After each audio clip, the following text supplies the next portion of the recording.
1977, I decided to have a look at the Quran. I never met a Muslim. I lived 100 kilometers from the nearest Muslim. See, what interested me was what non-Muslims said about Muhammad. There are books and books written about Muhammad that tell you, one thing we know for sure about this man, he had an outside source of information. One book I've got says the Quran was written by a committee, because they've established so well that there's information in there that an Arabian shouldn't have known. He must have had someone from the outside bringing him this information. So they say, one thing we know for sure, he had an outside source of information. Now, he said this book was a revelation. So they say, you see, he was a liar.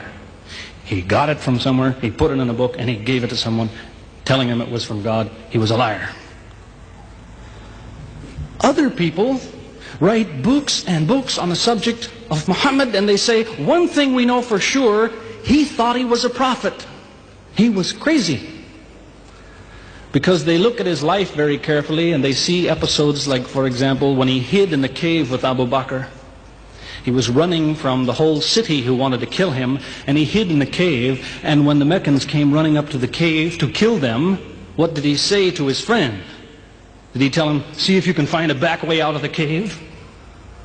What he told his friend was, relax.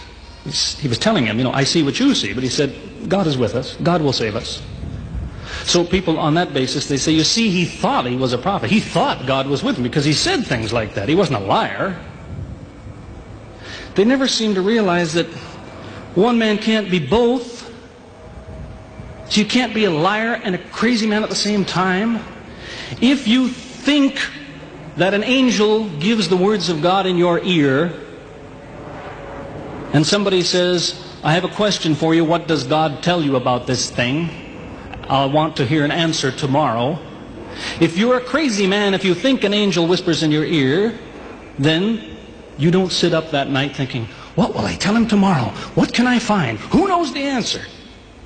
You're crazy. You think the angel will tell you the answer. You don't go and look it up somewhere. You see, you can't be a liar and a crazy man at the same time.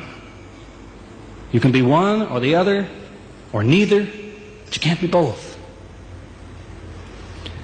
You see, I read two non-Muslim biographies of Muhammad. One was by Rodenson, who was an atheist, who hated the man. But many interesting things come up about his life that I had to wonder about. One story that's told is that when he was an older man, he had a son named Abraham. The son died when the child was 2 years old. The same day the boy died, there was an eclipse of the sun. The sky went dark. And the Muslims came running to their prophet and said, look, it's a miracle. Your child died and the sky went dark in sadness. It occurred to me, see, if he was a crazy man, he'd probably believe what they said. He'd probably think, yes, it's a miracle. My child died, the sky is dark. Yes, it's a miracle.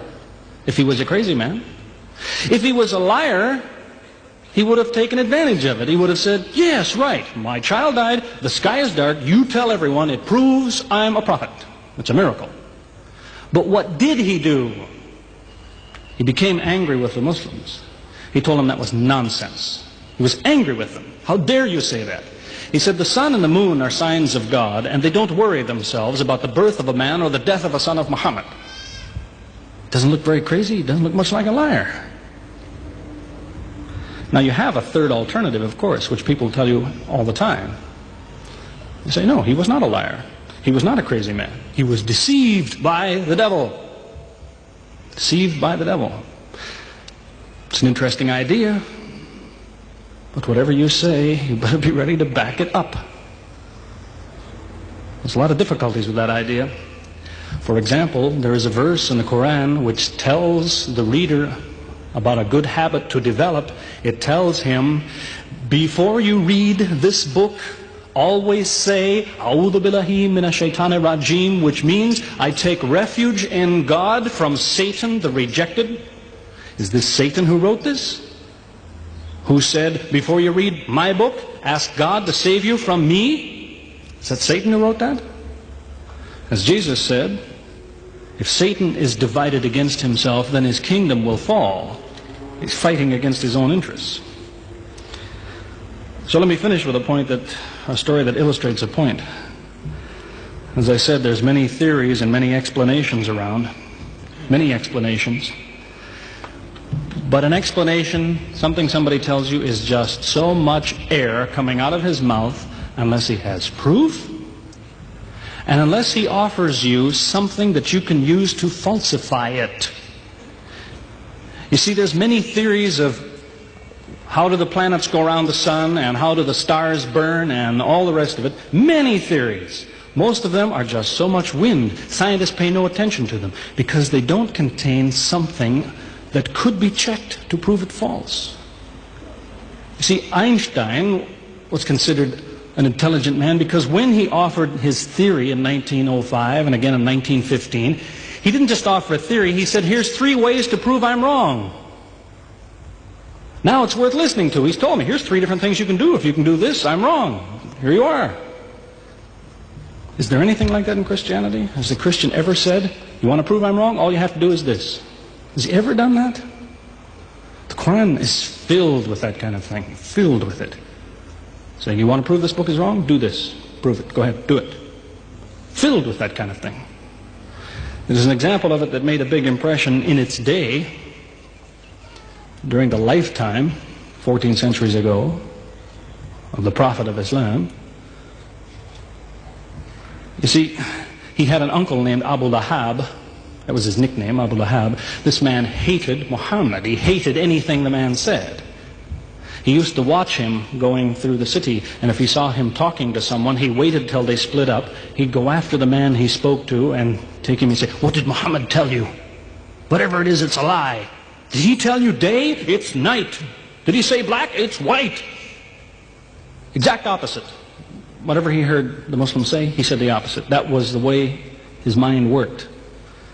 There's a little chapter of the Quran called Lahab, and it says about this man that he'll never change. It condemns him to hell, Jahannam. You see, if the man had ever become a Muslim, the Muslims would believe, well, now he's not condemned anymore. You see, for 10 years before Abu Lahab died, that was a part of the Quran. And the Muslims could come to Abu Lahab and say, do you know, it's been revealed to us in our book that you will never be a Muslim. God says you will never be a Muslim. For 10 years they told him that. All he had to do was say, well, your book is wrong. I want to be a Muslim. What do you think of your book now? That's all he had to do. He had 10 years to think about it. And that's the way he was. See, if somebody is your enemy, you don't come to him and say, you want to prove I'm wrong? Here, say this. Come on, say it. If all you have to do is say the words and I'm wrong, you finish me. He never did it. See, this is one of many cases of something that was offered that could have been falsifiable.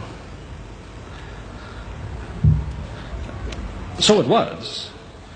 As I say, in 1978, after, how long would that be? 15 years of arguing with church authorities, one place or another, I got the idea. I'm going to argue with some other people. I'm going to read the Quran, see how much of it is any good, pick out the true, pick out the false. Thought it'll take a few years, it'll take some serious study and so on. I read through it. About 3 days later, I finished it. I said, this is what I've been saying for 15 years. So I went to find some Muslims.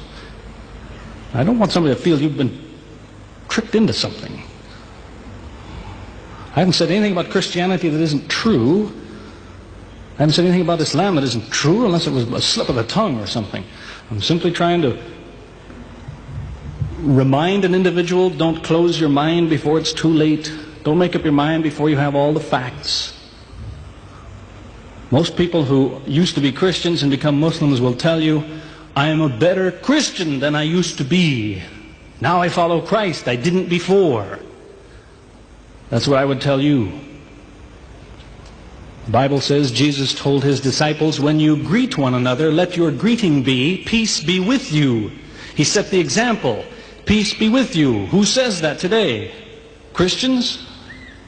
Once in a great while, maybe. Muslims, whether they speak Arabic or not, they say, Salam alaikum. Peace be with you. Jesus, when he prayed in the Garden of Gethsemane, put his forehead on the ground. Who prays like that? Christians or Muslims?